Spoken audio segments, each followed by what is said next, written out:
We see with the eyes, but we see with the brain as well. And seeing with the brain is often called imagination. And we are familiar with the landscapes of our own imagination, our inscapes. We've lived with them all our lives.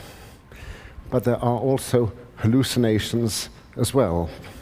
And hallucinations are completely different. They don't seem to be of our creation. They don't seem to be under control. They seem to come from the outside and to mimic perception. It seems that there is some kind of synaptic saturation happening there or something like that. Yeah, I have heard, and I have no reason to believe it, that I've never overdosed on mushrooms or felt that I've overdosed. I've taken some enormous unweighed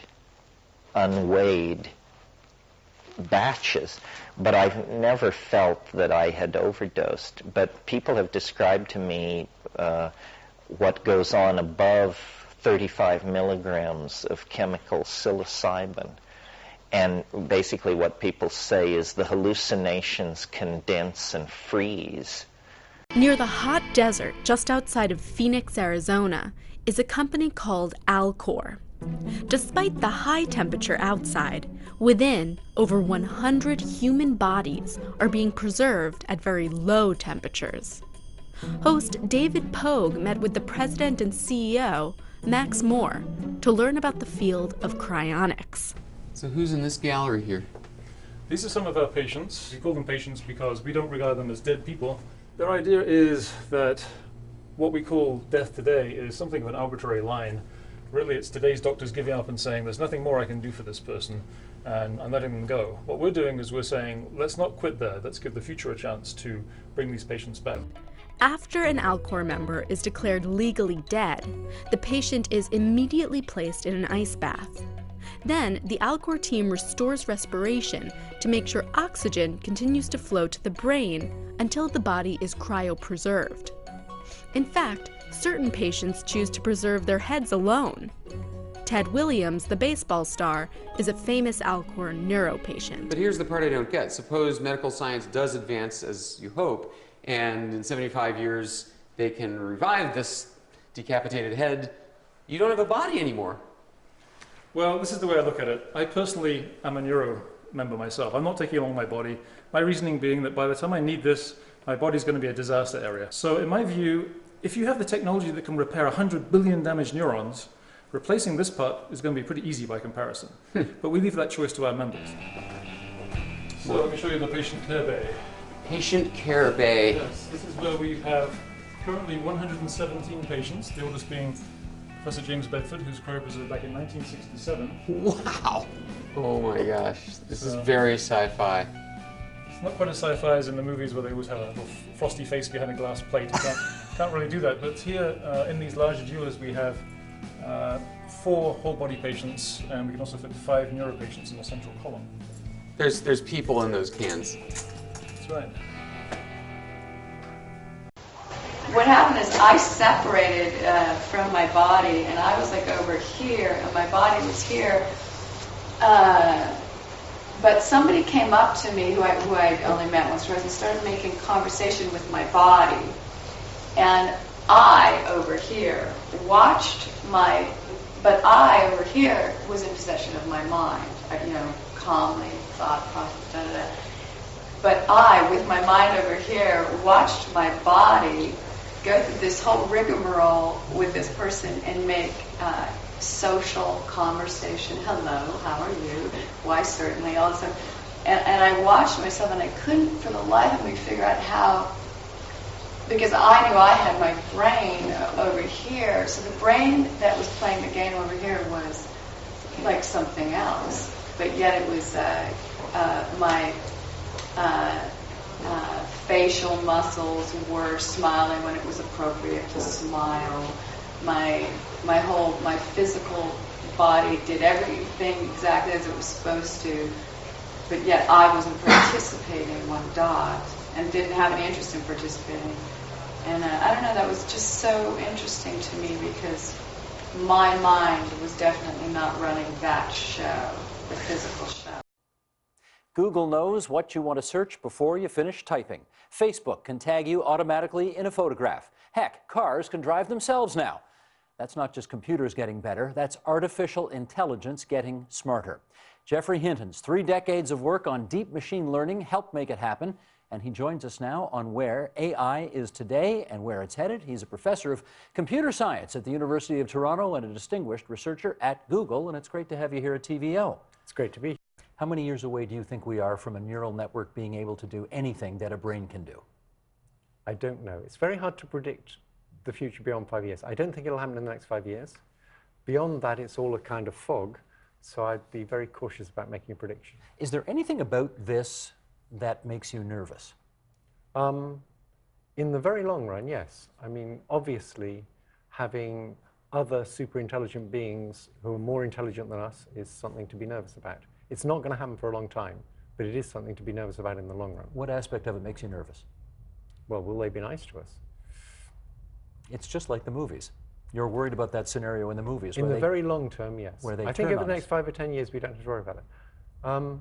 Also, the movies always portray it as an individual intelligence. I think it may be that it goes in a different direction where we sort of develop jointly with these things. So the things aren't fully autonomous, they're developed to help us. They're like personal assistants. And we'll develop with them. And it'll be more of a symbiosis than a rivalry. But we don't know. Is that an expectation or a hope? That's a hope. That sounds like more a hope than an expectation. What is it? It's real flesh and blood, though it seems to heal itself quickly. The heart is human and very powerful. The brain, too, but with a chip interface. What have you done to me? It has a hybrid nervous system. One human cortex, one machine. What have they done? Who built you? My name is Marcus Wright. You think you're human? I am human.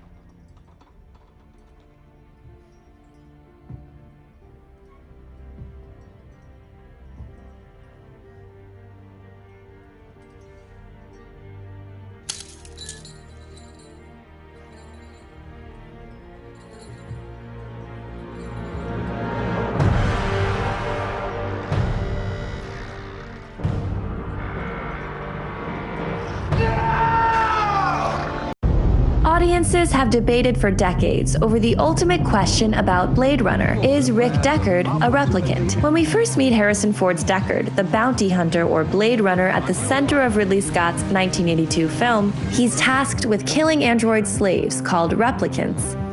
I need the old Blade Runner. I need your magic. Deckard is reluctant, but he mostly completes his assignment, though not before falling in love with a beautiful replicant called Rachel. Rachel is so human-like that it takes an unusually high number of questions on Deckard's test to discern her android nature. It took more than 100 for Rachel, didn't it? She doesn't know. And significantly, she asks him, You know that void comp test of yours? Did you ever take that test yourself? I'm Sarah. I'm a 17-year-old from Sweden. I found my doppelgänger on Twinstrangers.com. Right now I'm on a flight to meet her in Dublin. So excited. Hi, I'm Shannon and I'm about to meet my twin stranger, Sarah, from Sweden. So we found each other on Twinstrangers. I completely forgot about it and I got an email a few weeks ago and we're here now. So I can't wait to meet Sarah. I feel sick. I actually feel sick. Hi! Oh my god! Nice to meet you! Oh my god, you look so lovely! I can't believe I met my twin stranger. And then I gave her a hug and then we just stood there like, oh my god, this is so weird.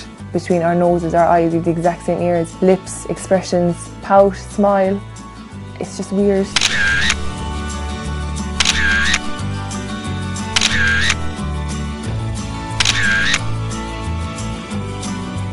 So when I first met Sarah, I was just so shocked that I couldn't really take it in. And then as the day went on, we went into town and did our activities and like kind of had fun and started talking. I think that's when it hit me. Like the more I saw her, the more and more I saw myself.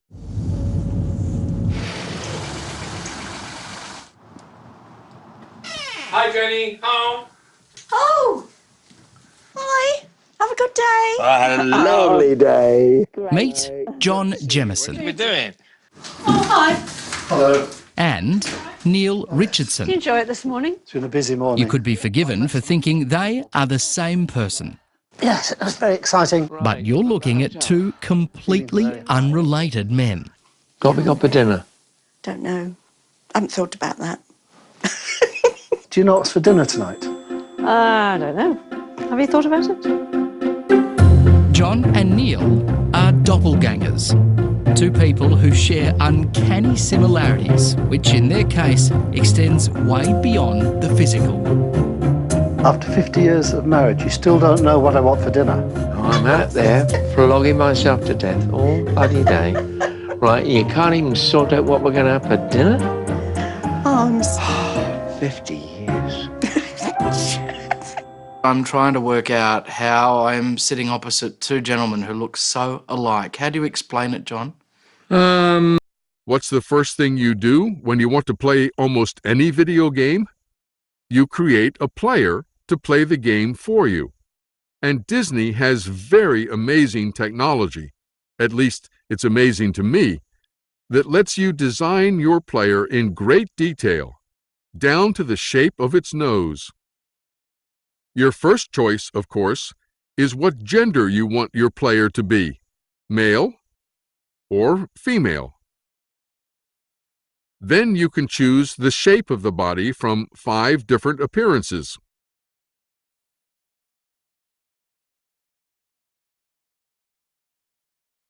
And then the height, from short to tall.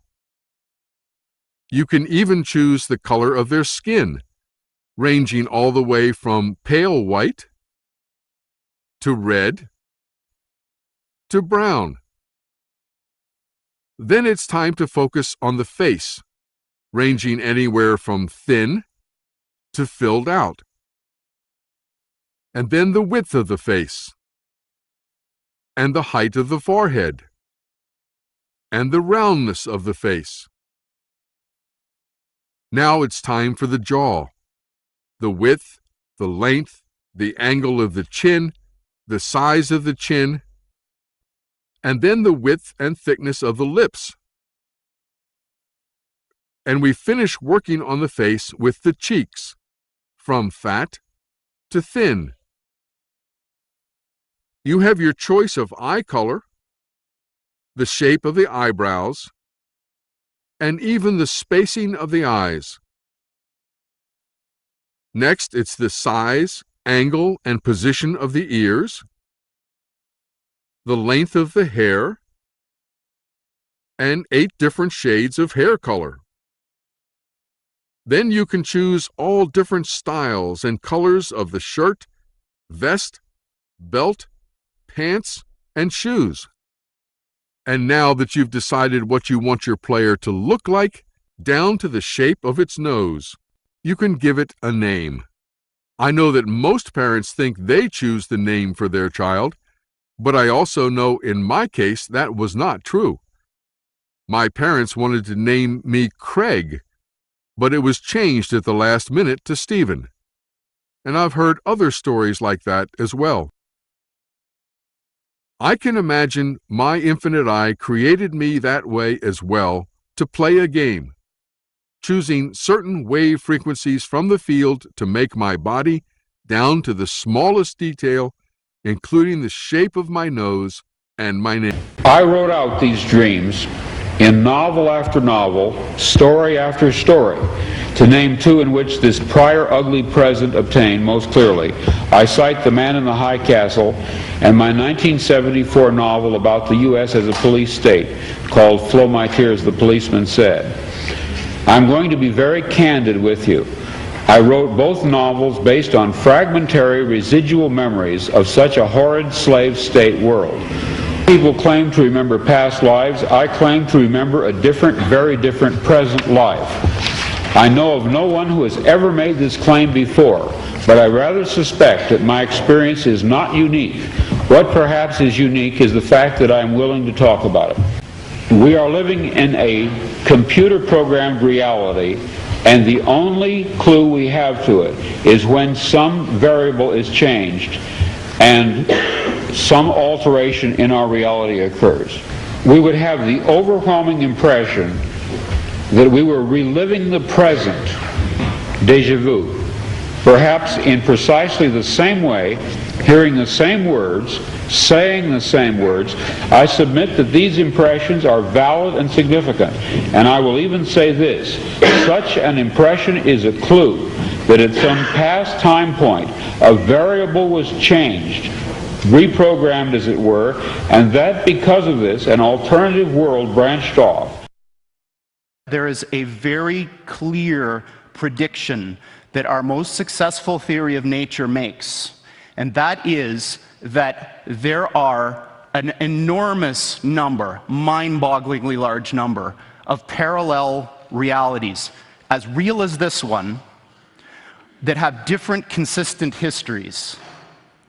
So imagine a world where all of the laws of physics as we know them are obeyed, but different decisions were made along the way. Different decisions at the level of tiny microscopic particles, different decisions all the way up to what you chose to eat for lunch and whether you chose to come to this session or not. Quantum mechanics makes a very specific prediction that all of those are as real as the thing that you remember. And this is bizarre because we don't see those other things. But science has reached the point now where we can build machines that exploit those other worlds. So the way I think about it is that the shadows of these parallel worlds overlap with ours. And if we're smart enough, we can dive into them and grab their resources and pull them back into ours. Do you read Sutter Kane? Do we perceive what is real? Or do we make reality out of our perception? When we look into the past and see barbarity and mass delusions, do we chalk this up to ignorance? They didn't know what we know. But what do we know? As we shape our worlds bit by bit, through enlightenment, scientific discovery, philosophical discourse, and deep analysis, are we moving miles and miles away from the deranged parts of the past? Or is it all an illusion? In the Mouth of Madness is a unique take on delusion and insanity. Perhaps it's just what you believe that's the difference between civility and derangement. And if you can bend people towards believing certain precepts, you can get them to do anything. The weary gunfighter walked slowly through the saloon. The long miles from Cheyenne had taken their toll. Who's saying that stuff? Is this town big enough for two forms of weirdness that are apparently not the same? In other words, it took me a long time to get used to the idea that there could be one exception to the onrushing momentum of reality. The idea that Alpha Salvanorine is a second dispensation from reality raises the question: 3, 4, 50, 500, 10,000?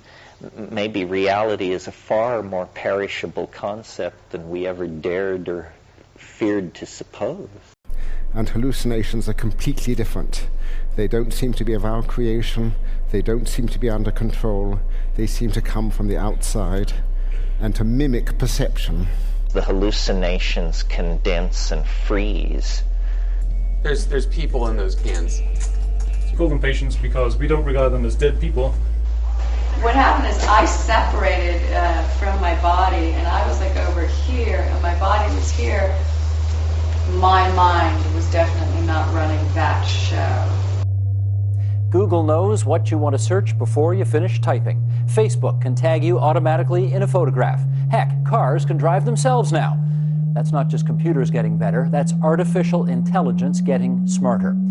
And we'll develop with them. And it'll be more of a symbiosis than a rivalry. What is it? It's real flesh and blood. I need the old Blade Runner. Did you ever take that test yourself?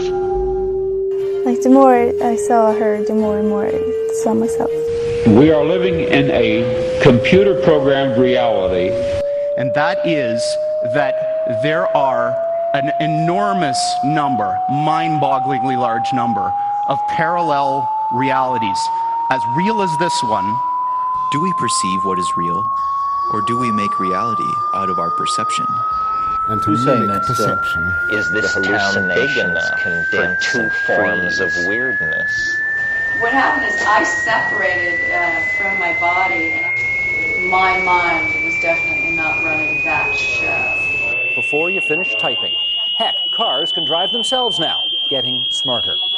And will develop with them.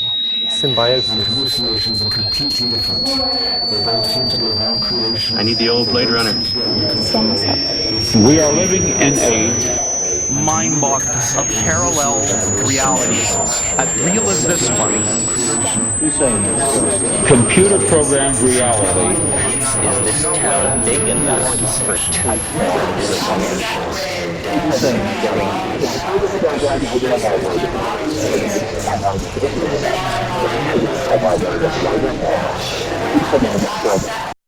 That's a controversial thing. A number of people do it. One of the hardest evenings I ever spent was that combination. And I will never do that again. But I haven't been able to line up too much support. The question is, what about combining Pagamen harmala with mushrooms, with Stropharia cubensis? Now, what happened to me was I took half a dose of mushrooms, which for me would be 2.5 grams. I took 2.5 grams of mushrooms with half a dose of ayahuasca. And it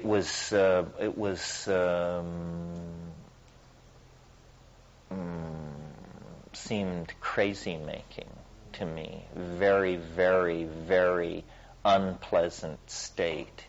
I think what was happening as I analyzed it later was that short-term memory absolutely would not transcript. And so I got into this strange loop which went like this. Something's wrong. What's wrong? Oh, God. Nothing's wrong. Okay. Something's wrong. What's wrong? Nothing's wrong. Okay. And it was serious, and it went on for about an hour, and I just did not know what to do. I had the image from 2001 of the guy outside the ship saying, "Open the pod doors, Hal." Saying, "I can't do that, Dave." "Open the pod doors, Hal." "I'm sorry, Dave." And it really seemed to me I could almost see an enzymatic, I almost had like a nano-engineer's view of the problem. I could see at the synaptic level that the molecular machinery was lodged in some peculiar configuration, and I was broke into a sweat, and I just said, okay, I'm going to sit here till this goes away. I'm not going to start screaming. I'm not going to call for help. I'm not going to do anything. I'm just going to wait until this goes away. And then I started deep breathing as a strategy for metabolizing. And after 45 minutes or so, it kind of jiggled loose. And then it was like, oh! Huh. Oh, wow, what a bummer that was. Now I know how Reagan feels all the time. Yeah, that's what it's like. It's a nightmare.